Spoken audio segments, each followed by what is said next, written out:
Olá pessoal, eu sou o Vitor e junto com o Carlos nós vamos apresentar sobre mucosa oral, aspectos histológicos e embriológicos. Esse aqui é o nosso sumário, vamos fazer uma breve introdução, depois partir para suprimentos vasculares e nervosos, depois função, desenvolvimento embriológico, estrutura geral da mucosa oral, epitélio oral, lâmina própria, variações da mucosa oral, papilas linguais, botão gustativo, abordar o artigo e por fim as referências. Partindo agora para a introdução e vai com o Carlos. Então, gente, eu sou o Carlos, José Carlos. Então, a mucosa oral é o tecido que reveste toda a cavidade bucal. Ela é formada por duas camadas principais: o epitélio pavimentoso estratificado, que pode ser queratinizado ou não queratinizado. Então, também é formado pela lâmina própria, composta por tecido conjuntivo rico em vasos, nervos e células de defesa. Entre essas duas camadas existe a lâmina basal, que funciona como uma interface de conexão. Anatomicamente, a boca pode ser dividida por duas áreas principais: o vestíbulo, que fica entre as bochechas e o dente, e a cavidade oral propriamente dita, onde ocorre a mastigação e onde fica a língua. Cada uma dessas áreas possui características específicas, adaptadas às funções que precisam realizar. Então, mudando o slide e entrando em suprimento vascular e nervoso, para funcionar adequadamente, a mucosa oral recebe sangue de ramos de artérias carótida externa, incluindo a artéria maxilar, a artéria lingual e a artéria facial.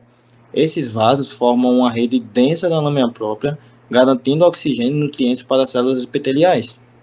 A inervação da boca é bastante complexa. O nervo trigêmeo é o principal responsável pela sensibilidade, mas outros nervos também participam, como o nervo facial, o glossofaríngeo e o nervo vago. É por causa dessa rica inervação que conseguimos perceber texturas, temperaturas, dor com tanta precisão.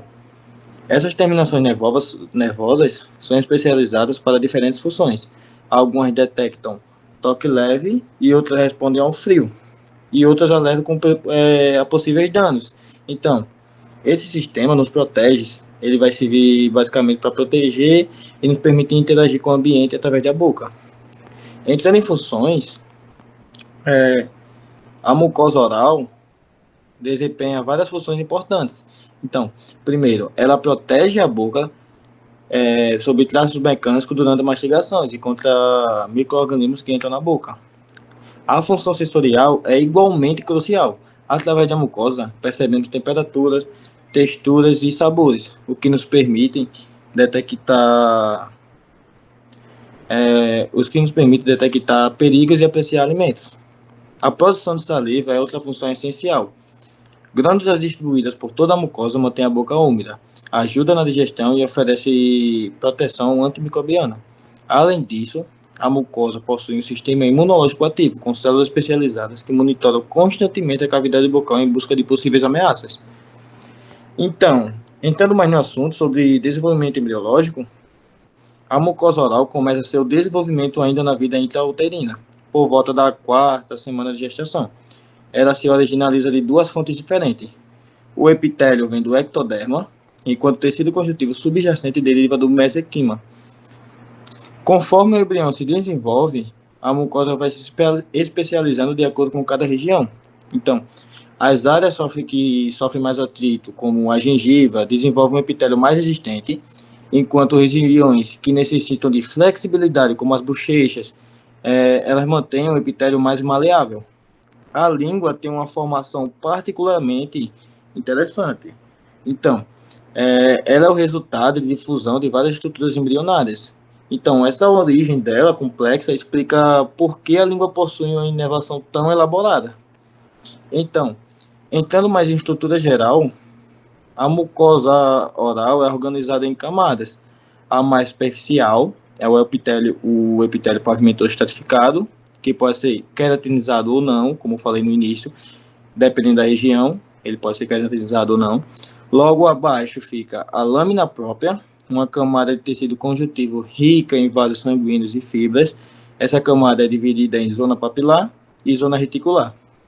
Em algumas áreas existe ainda a submucosa, que contém glândulas salivares e tecidos adiposo. A presença e espessura dessa camada varia conforme a região da boca. Então, todas essas camadas são unidas pela lâmina basal. Ela é uma estrutura que ela é especializada, que permite a comunicação entre o epitélio e o tecido conjuntivo. Aí está um slide e mostrando aí mais detalhado as coisas que eu falei sobre a estrutura geral da mucosa oral. Então, entrando no epitélio oral, o epitélio oral é formado por várias camadas de célula. Os queratinócitos são as células principais, organizadas em estratos que refletem diferentes estágios de maturação. No epitélio queratinizado, as células passam por 4 fases: basal, espinhosa, granular e córnea. Cada estrato representa um estágio diferente do processo de queratinização. No epitélio não queratinizado, a organização é similar, mas as células mantêm suas estruturas nucleares até a superfície. Além dos queratinócitos, o epitélio abriga outras células especializadas, melanócitos, que são responsáveis pela pigmentação, células de Langerhans, que atuam na defesa imunológica, e as células de Merkel, que elas vão se envolver na sensibilidade tátil. Essa diversidade celular permite que o epitélio oral se adapte perfeitamente às diferentes demandas funcionais de cada região da boca.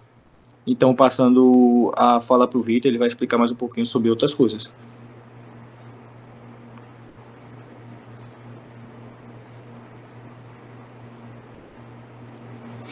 Partindo agora para a lâmina própria, nós temos que ser um tecido conjuntivo propriamente dito, que sustenta o epitélio da mucosa oral. Ele é composto por fibras colágenas, elásticas e reticulares, que conferem resistência e elasticidade ao tecido. Além das fibras, a lâmina própria vai ser ricamente vascularizada, fornecendo nutrição para o epitélio avascular acima dela, e é densamente nervada, o que explica a autossensibilidade da mucosa oral.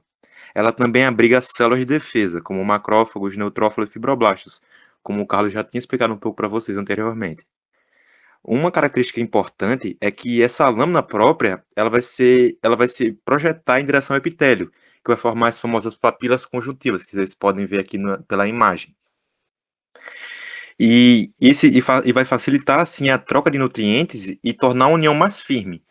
E também, assim, a gente pode dividir a lâmina própria em 2 camadas. Vai ter uma camada superficial, que é chamada papilar, que é justamente onde estão essas papilas, e vai ter uma camada mais profunda, mais densa, a camada reticular, que está destacada nessa imagem aqui à esquerda, que é crucial para a função de proteção e suporte da mucosa oral. Indo agora para as variações da mucosa oral, que ela não é igual em todas as regiões. Sabemos que nossa cavidade oral ela tem uma grande diversidade. Isso também vai influenciar no tipo de função que nós iremos abordar de acordo com essa mucosa que estamos falando. E a primeira mucosa que nós temos aqui para falar é a mucosa de revestimento, que ela está presente nos lábios, na bochecha, no assoalho da boca e na face ventral da língua. E aqui vamos ter um epitélio estratificado pavimentoso não queratinizado, mas espesso e macio. E vai ser cheio de fibras elásticas, que vai dar essa possibilidade de elasticidade na boca. E a lâmina própria aqui ela é mais frouxa, em algumas áreas é seguida por uma submucosa, que vai ter glândulas salivares e tecido adiposo, como vocês já ouviram falar. Indo depois para a mucosa mastigatória, nós vamos ter, e vai ser encontrada principalmente no dorso da língua, na gengiva e no palato duro. Aí ela vai ter, sua principal característica é um epitélio estratificado, pavimentoso, queratinizado ou paraqueratinizado, vai ter uma lâmina própria firmemente aderida ao periósteo do osso adjacente, e essa estrutura vai conferir uma resistência à força de atrito na hora da mastigação e tudo que nós colocamos na nossa boca para adquirir a nutrição do dia a dia. Na mucosa especializada, ela está exclusivamente no dorso da língua. Ela vai ter relacionada com a sensação gustativa, porque ali nós vamos ter as papilas linguais e botões gustativos, que nós vamos detalhar daqui a pouco. Em negócio para as papilas linguais, nós temos 4 tipos diferentes, que é as filiformes, fungiformes, circunvaladas e foliadas, ou folhadas, e essa localização vai variar. As filiformes, por exemplo, ela vai estar em toda a superfície dorsal anterior da língua, e vai ser bastante numerosa. As fungiformes, ela vai estar distribuída pelas papilas filiformes, ali meio que vai estar... Não, a filiforme está em maior quantidade, mas fungiforme está em grande quantidade também, naquela região mais anterior da língua, no dorso. E as circunvaladas, ela vai estar em torno do V, vai ter o forame cego da língua, e ali na frente dela vamos ter essas papilas circunvaladas. E na parte mais lateral da língua vamos ter outras, que é as papilas foliadas. E aqui fala um pouco sobre a histologia das papilas linguais. Primeiro pelas filiformes, que você pode ver nessa imagem aqui da esquerda, esquerda superior, elas são as mais numerosas e contêm a maior parte do osso da língua. Ela vai ter uma forma cônica alongada e são constituídas por um eixo de lâmina própria, recoberta por um epitélio queratinizado. Sua função é principalmente mecânica, auxilia na apreensão e movimentação do alimento, e não vai ter botões gustativos. Já as papilas fungiformes em formato de fungo, como o formato sugere, ela vai ser esse formato de fungo, vocês podem ver aqui na imagem, e elas estão espalhadas entre as filiformes, são principalmente na ponta e nas bordas da língua. Elas são menos numerosas e visíveis a olho nu como pontos vermelhos, devido à rica vascularização da lâmina própria. O epitélio de revestimento, ele é ele abriga botões gustativos em sua superfície superior. E a resina, vamos ver daqui a pouco sobre botões gustativos para entender como é que funciona.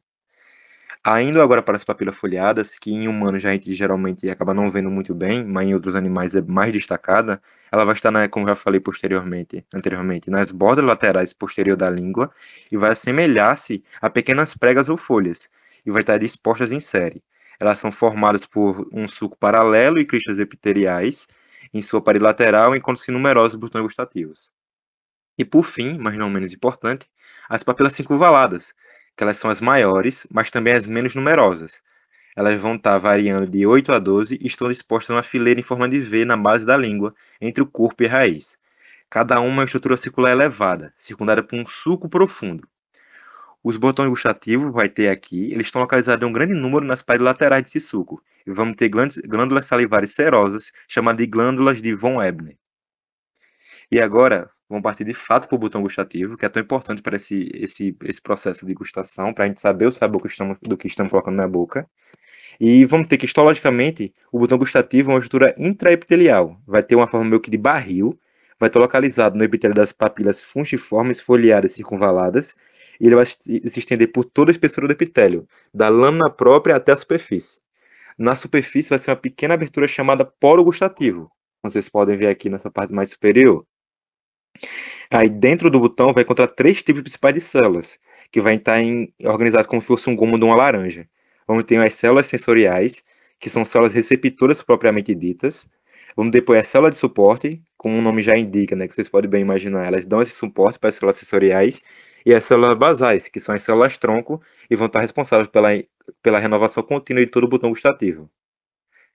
E aí também é importante ressaltar, já que estamos falando sobre o botão gustativo, que os estímulos são captados pelas células sensoriais e transmitidos para as terminações nervosas aferentes que se encontram na base do botão, seguindo então para o cérebro, onde a sensação de sabor é processada.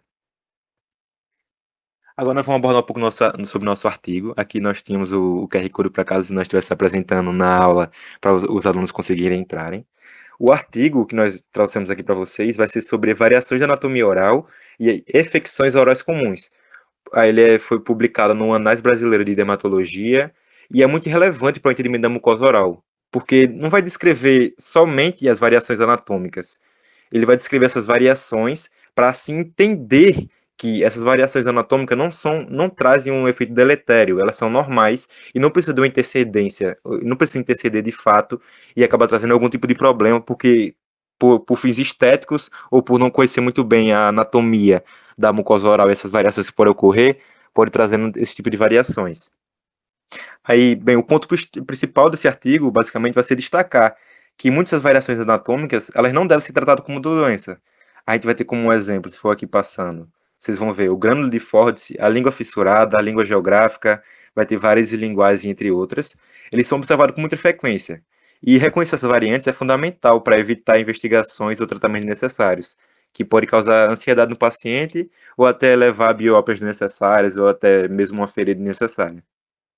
Mas ele vai além dessas variações inofensivas. Ele também vai abordar um pouco sobre afecções orais comuns, como a mucocele, uma rânula, uma candidíase, uma estomatite aftosa, e até manifestações de doenças sistêmicas, ou genodermatose na mucosa oral. E basicamente vai ser para enfatizar que muitas manifestações ela tem aplicações médicas importantes, Tipo, como conhecer o pênfigo vulgar, um pênfigo das membranas mucosas logo no início, pode mudar significativamente o manejo do paciente. E também diferenciar esses tipos de lesões que devem ser tratadas rapidamente com lesões que são normais, que são somente umas variações. E bem, assim nós vamos poder concluir que a mucosa oral vai representar um tecido altamente especializado, que vai ter uma organização estrutural que reflete diretamente suas funções essenciais na cavidade bucal. A sua divisão em mucosa mastigatória de revestimento especializada demonstra como diferentes regiões se adaptam a essas exigências mecânicas, sensoriais e protetoras do ambiente oral. Do ponto de vista histológico, a variação no tipo de epitélio, na presença ou ausência de queratinização e na composição dos tecidos conjuntivos adjacentes evidencia a capacidade da mucosa de responder a estímulos contínuos, como atrito, temperatura, microbiota e agentes químicos. Já sob a perspectiva embriológica, sua origem ectodérmica e mesenquimal explica a diversidade celular e as particularidades funcionais de cada região.